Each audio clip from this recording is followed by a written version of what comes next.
पिछले 10 सालों में दिल्ली के कई प्राइवेट स्कूलों ने बिना किसी ठोस कारण के बार बार फीस बढ़ाई है। ये बढ़ोतरी सिर्फ ट्यूशन फीस में ही नहीं बल्कि विकास शुल्क, वार्षिक शुल्क और रखरखाव शुल्क जैसे अन्य फीस में भी की गई, और वो भी बिना अभिभावकों को ठीक से बताए या उनसे सलाह लिए बिना।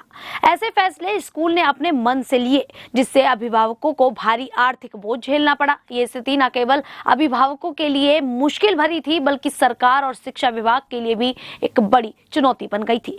कई परिवार वालों और सामाजिक संगठन लंबे समय से मांग कर रहे थे कि सरकार ऐसा सख्त कानून बनाए जिससे निजी स्कूलों को फीस बढ़ाने से पहले जवाब देना पड़े और वे मनमाने तरीके से फीस ना बढ़ा सके। दिल्ली स्कूल शिक्षा पारदर्शिता निर्धारण और फीस विनियमन 2025 विधेयक को जब कैबिनेट की मंजूरी मिल गई तो अब यह साफ हो गया कि स्कूलों की फीस पर नियंत्रण रखने का रास्ता तैयार हो रहा है।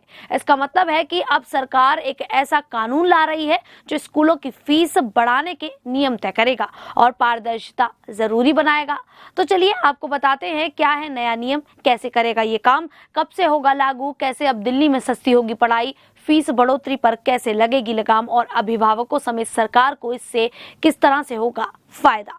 नमस्कार, मैं शालिनी और आप देख रहे हैं द न्यूज 15 दिल्ली। दरअसल दिल्ली सरकार ने निजी स्कूलों में फीस बढ़ोतरी की मनमानी पर रोक लगाने के लिए Delhi school education transparency in fixation and regulation of fees 2025 bill को मंजूरी दे दी है। शिक्षा मंत्री ने इस बिल को ऐतिहासिक बताते हुए कहा कि ये दिल्ली के 1677 गैर सहायता प्राप्त और सरकारी सहायता प्राप्त स्कूलों पर लागू होगा। ये बिल सरकार के पहले 65 दिनों में ही पेश किया गया है, जो अभिभावकों की शिकायतों के प्रति सरकार की गंभीरता को दर्शाता है। दिल्ली की मुख्यमंत्री रेखा गुप्ता ने एक प्रेस कॉन्फ्रेंस में बताया कि सरकार को अभिभावकों से स्कूलों में दुर्व्यवहार और मनमाने ढंग से फीस बढ़ाने की कई शिकायतें मिली हैं।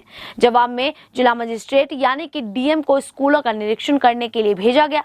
इसके बाद एक ऑडिट किया गया। मुख्यमंत्री ने कहा, हमें समझ में आया कि स्कूल द्वारा फीस बढ़ाने के तरीके की जांच करने के लिए कोई स्पष्ट प्रक्रिया नहीं थी।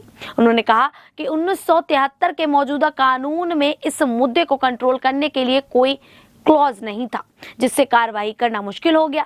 इस समस्या को ठीक करने के लिए दिल्ली कैबिनेट ने अब एक नए विधेयक को मंजूरी दी है, जो स्कूल की फीस निर्धारित करने और बढ़ाने के मामले में परिवार वालों, स्कूलों और सरकार की भूमिकाओं को स्पष्ट रूप से परिभाषित करेगा। दिल्ली के शिक्षा मंत्री आशीष सूद ने बताया कि अभिभावकों से लगातार स्कूलों की मनमानी फीस बढ़ोतरी और बच्चों के साथ दुर्व्यवहार की शिकायतें मिल रही थी। पहले सरकार ने स्कूलों के कारण बताओ नोटिस जारी किए, लेकिन ये केवल अस्थायी उपाय थे। अब इन नए बिल के जरिए फीस बढ़ोतरी को कंट्रोल करने और ट्रांसपेरेंसी लाने का परमानेंट सॉल्यूशन लाया गया है। तो चलिए अब आपको बताते हैं बिल की कुछ जरूरी बातें। नंबर 1, अगर कोई स्कूल इस बिल के नियमों का उल्लंघन करके फीस बढ़ाता है तो उसे अगले 3 साल तक फीस बढ़ाने की अनुमति नहीं होगी। नंबर 2, अब स्कूलों को हर साल नवंबर तक अगले शैक्षणिक वर्ष की फीस घोषित करनी होगी। इससे अभिभावकों को पहले से पता चल जाएगा कि अगली बार कितनी फीस देनी है, और अगर उन्हें लगे कि फीस ज्यादा है या गलत तरीके से बढ़ाई गई है तो वे उसे चुनौती देने का पूरा मौका और समय पा सकेंगे। नंबर 3, स्कूलों को फीस तय करने के लिए एक कमेटी बनानी होगी। ऐसा न करने पर 1 लाख से 10 लाख रुपए तक का जुर्माना लगेगा। गंभीर मामलों में स्कूल की मान्यता भी रद्द हो सकती है। नंबर 4, अगर कोई स्कूल बच्चों को सजा देने के तौर पर लाइब्रेरी भेजता है या इसी तरह की कोई अनुचित सजा देता है तो उस स्कूल पर हर बच्चे के लिए हर दिन 50,000 का जुर्माना लगेगा। अगर ऐसी गलती 20 दिन तक ठीक नहीं की गई तो जुर्माना 2 गुना हो जाएगा और 40 दिन बाद ये जुर्माना 3 गुना हो जाएगा। अगर शिकायत सही पाई जाती है और स्कूल ने सुधार नहीं किया तो उनकी मान्यता रद्द भी की जा सकती है। नंबर 5, बिल की धारा 14 के तहत शिक्षा निर्देशालय को स्कूल के खातों और दस्तावेजों को स्वतः जब्त करने का अधिकार होगा और ये बिल 1 अप्रैल 2026 से प्रभावी हो जाएगा।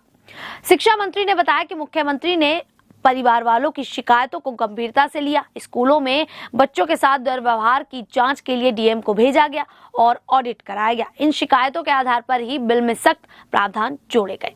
सूद ने कहा, पहले की केजरीवाल सरकार ने इस दिशा में कोई कदम नहीं उठाया। हमारी सरकार ने न केवल समस्या को समझा बल्कि इसके लिए समयबद्ध समाधान भी लाया।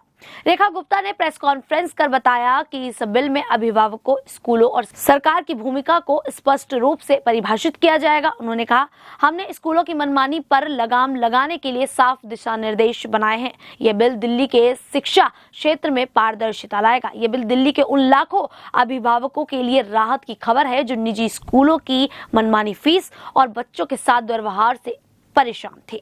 सरकार का दावा है कि यह बिल न केवल फीस वृद्धि पर नियंत्रण करेगा बल्कि स्कूलों में बच्चों के प्रति जवाबदेही भी सुनिश्चित करेगा। जानकारी के लिए आपको बता दें, 2010 से ही अभिभावकों स्कूलों में मनमाने ढंग से फीस वृद्धि पर अंकुश लगाने के लिए विधेयक लाने की मांग कर रहे हैं, खासकर शिक्षा का अधिकार अधिनियम 2009 के लागू होने के बाद। परिवार वालों, संघों और सामाजिक कार्यकर्ताओं ने 2012 से 2014 के आसपास फीस वृद्धि के बारे में अधिक मुखरता से चिंता व्यक्त करना शुरू कर दिया। अभिभावकों ने पहले भी निजी स्कूलों की फीस को नियंत्रित करने की कोशिश की। परिवारजनों ने निजी स्कूल लॉबी के खिलाफ कई बार विरोध प्रदर्शन भी किया है। कई ने तो स्कूल को अदालतों में चुनौती भी दी है। दिल्ली उच्च न्यायालय ने अपने कई फैसलों में अनियमित फीस ढांचे की आलोचना की है और सरकार से निगरानी करने की मांग की है, जिसके बाद सरकार द्वारा कार्य तो किया गया लेकिन वो कारगर साबित नहीं हुआ। दरअसल दिल्ली स्कूल शिक्षा अधिनियम 1973 और नियमों के अनुसार सभी सहायता प्राप्त स्कूल यानी जो सरकार से मदद या फंड लेते हैं उनको केवल वही फीस लेनी होती है जो शिक्षा निदेशक ने तय की हो। अगर किसी स्कूल की फीस अलग है तो उसे पहले से सरकारी मंजूरी लेनी होगी। हर साल शैक्षणिक सत्र शुरू होने से पहले स्कूलों को यह बताना होता है कि वे अगले साल कितनी फीस लेंगे और बिना अनुमति के वे बताई गई फीस से ज्यादा नहीं ले सकते। हालांकि इस कानून में यह स्पष्ट नहीं बताया गया है कि अगर कोई निजी स्कूल नियम तोड़ता है तो शिक्षा निदेशक उसके खिलाफ क्या कदम उठा सकते हैं। इसी वजह से जब भी शिक्षा विभाग ने बिना मंजूरी फीस बढ़ाने वाले निजी स्कूलों पर कार्रवाई करने की कोशिश की है तो मामला कानूनी विवाद बन गया है। इससे शिक्षा विभाग और निजी स्कूलों के बीच कई बार कोर्ट तक की लड़ाई का कारण बना है।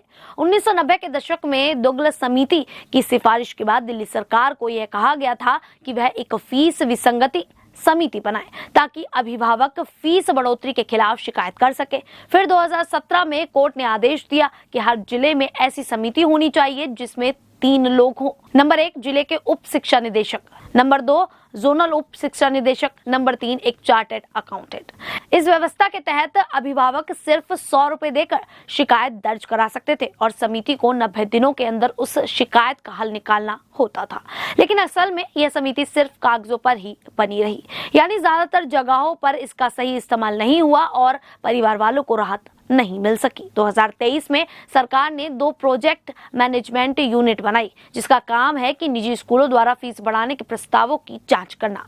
इन इकाइयों में चार्टर्ड अकाउंटेंट की टीमें होती हैं जो स्कूलों के खर्च और आमदनी से जुड़ी रिपोर्ट देखकर ये जांच करती हैं कि क्या स्कूल को वाकई में फीस बढ़ाने की जरूरत है या फिर नहीं। इससे फीस में बढ़ोतरी पारदर्शिता और सही वजह पर आधारित हो यह सुनिश्चित किया जाता।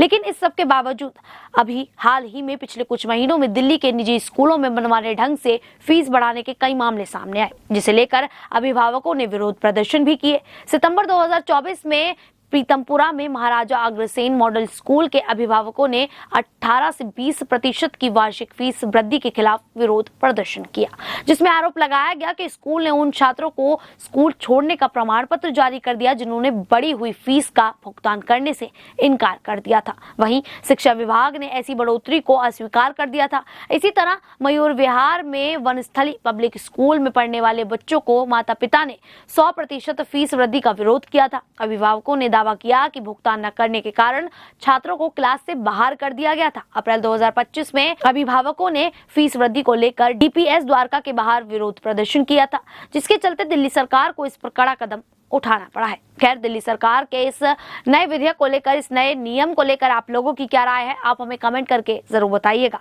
फिलहाल अभी के लिए इतना ही, फिर हाजिर होंगे ऐसी ही देश और दुनिया से जुड़ी बड़ी खबरों के साथ। तब तक के लिए देखते रहिए द न्यूज़ 15 दिल्ली।